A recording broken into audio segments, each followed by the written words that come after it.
Welcome to the video on Chapter 2, Section 3. This chapter talks about what we call the cycling of matter, and we're going to cover a couple of things. First off here, what I've written down here is all the major ideas I'm hoping you guys understand by the end of this chapter. First off, I'm hoping you guys describe how nutrients move through abiotic and biotic factors of an ecosystem. Next, I'm hoping you guys can explain the importance of nutrients to living things. And then finally, I want you guys to be able to compare biogeochemical cycles of nutrients. So see how they are similar and how they are different from one another. Now, that was all some pretty fancy words, guys. So let me go ahead and go back a little bit and explain what some of these words mean. First off, let's talk about matter. Matter is anything that takes up space. So the desk that I'm sitting on right here is made of matter. The coffee cup I always have in class is made of matter. You're made of matter. I'm made of matter. Matter is everywhere. Some good examples of matter that you will be familiar with are things like oxygen, water, carbon dioxide, those kinds of things. As an important kind of side note, this is more chemistry, but it's still really important to understand this. Matter cannot be created or destroyed, because it just changes forms. So when you eat something, you're not destroying the matter to make energy. A lot of students think that. What you're really doing is you are rearranging it. You're changing it in some way to either build up energy or to release energy. Now, a nutrient.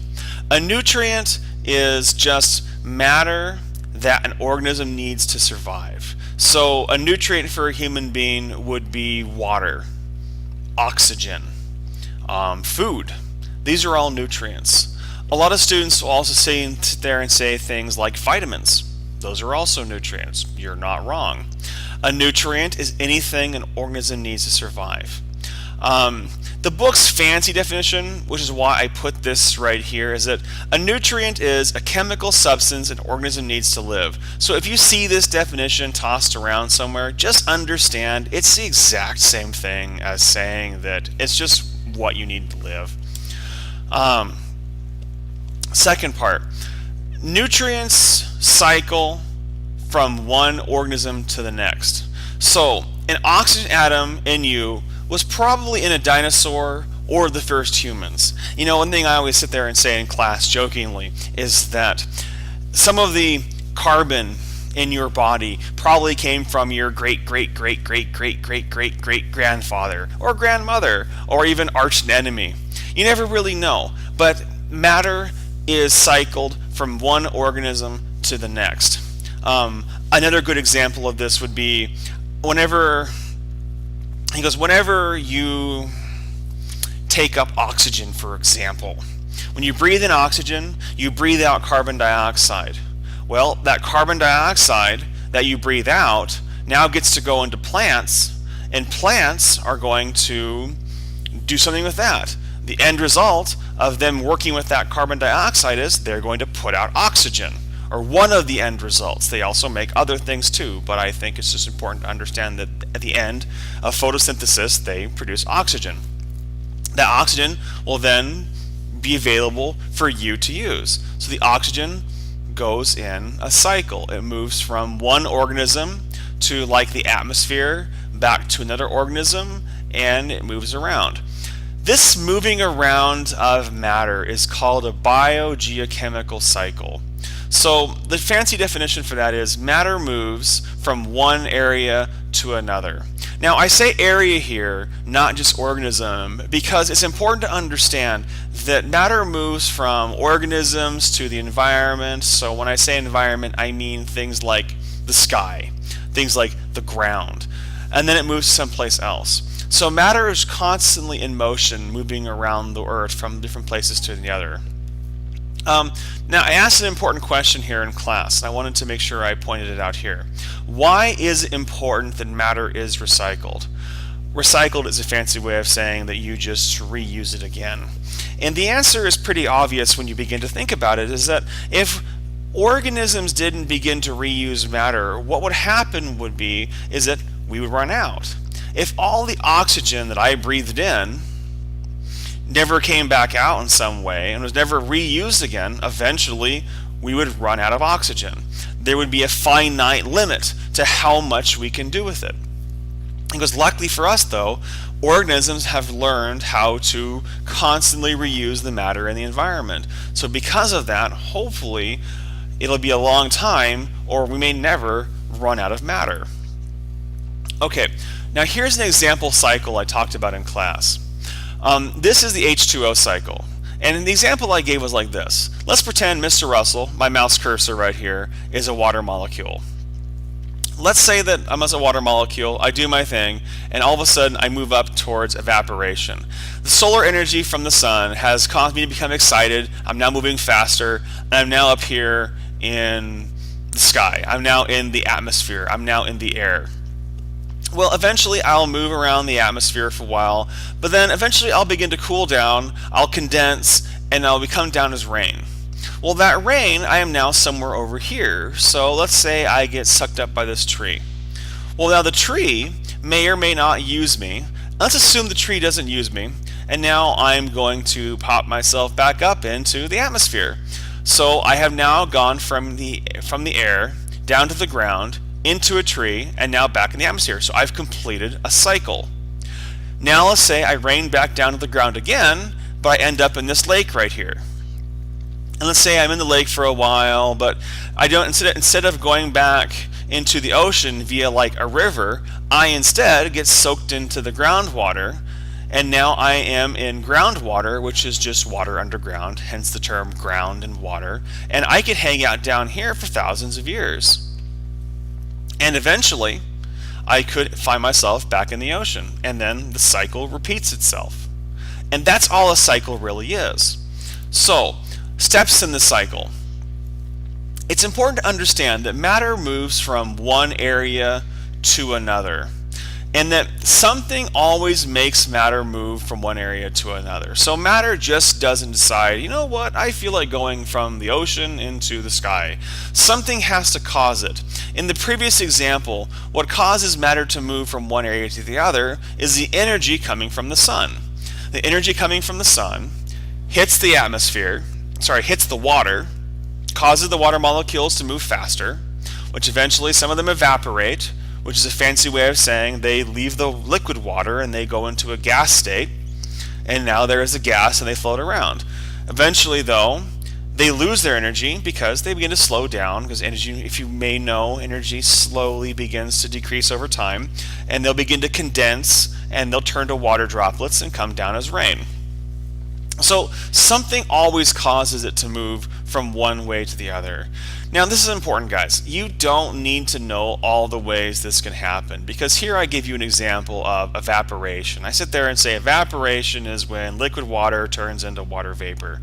The problem is there's way too many words here for you guys to understand, and it would just get in the way of understanding how cycles work.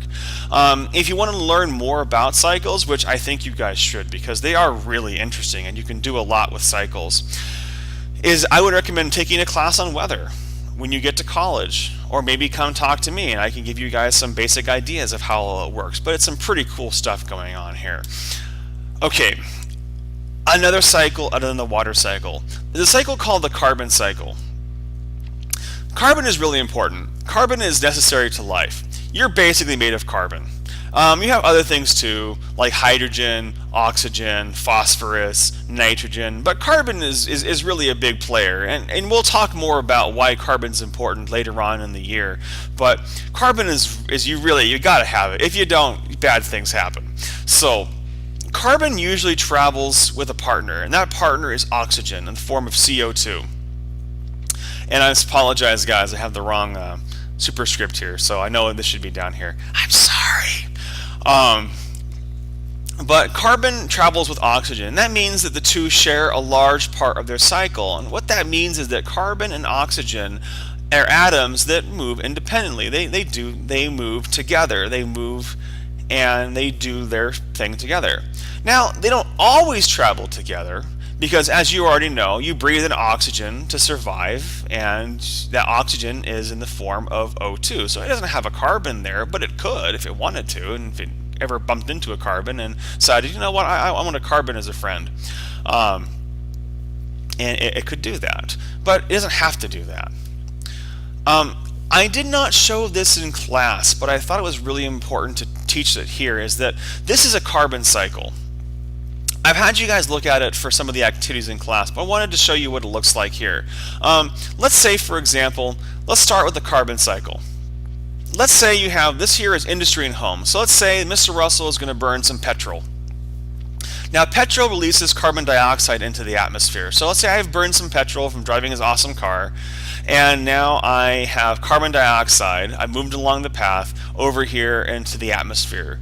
Well, now something can happen to me. Here in the atmosphere, I can be taken in by plants and turned into sugar and other types of molecules, types of biotic molecules, and you know, two things can happen to me. I can either die and decompose and turn into dead material and more fossil fuels, or I can be eaten by an animal. And that animal will eventually release that carbon dioxide through breathing or through dying and getting eaten alive by a fungus, something terribly evil sounding like that. And then the carbon dioxide will return to the atmosphere. Well, eventually it will move itself back down to a plant, and it'll get taken up by a plant, and it keeps going. Sometimes it can also go into dissolved CO2 in the water, and it can do things down here, as you guys can see. And that's how this whole thing works out. And this is how the carbon cycle functions. And there are cycles for all the different types of things. So just keep in mind, every cycle is a little bit different, but they all work like this in some way. Okay, the nitrogen cycle. I talked a little bit about this in class, and we're going to cover a little bit more about it later. Nitrogen is a molecule you need to survive. Nitrogen is used for building proteins and things like that within your body. But nitrogen is kind of a tricky one. Nitrogen does not like to do anything when it's in its N2 form. So when nitrogen is in the atmosphere, when it's in the air around us, it doesn't like to interact with other molecules. It likes to be by itself. Well, that's a bad thing for us because we need nitrogen to build proteins. So luckily for us, there are these bacteria that do something we call nitrogen fixation. Nitrogen fixation is when you take nitrogen in the air and you turn it into nitrogen plus 3 hydrogens. This is called ammonia. Now, nitrogen you can't use for making proteins, but ammonia, NH3, can be used for proteins. So this is really important because plants take ammonia, mostly plants do this, and then they turn them into proteins, and then you can eat the plant and get the proteins that the plant created. This is just a restating of what I said before. Nitrogen in the air isn't usable, so it has to be changed into NH3, which is ammonia, in order for it to be used. Now, it can go the other way too. Denitrification is a fancy way of saying that you're taking NH3, ammonia, and you're turning it back into nitrogen gas. Denitrification is done by bacteria and some fungus. And as you guys can probably already kind of figure out, that means that you're taking this ammonia and turning it back into nitrogen. Well, that's kind of cool because that means that you're now adding to the nitrogen pool back up here, so the nitrogen can then be turned back into ammonia at some point in time. It's a cycle. It's constantly moving around. And I thought it's always really interesting to see how this whole thing works. And that's it, guys. Thanks for watching the videos. I hope you guys understand this content. If you have any questions, feel free to come see me in class or leave them in the comments below, and I will do my best to answer them. Other than that, have an awesome day, guys.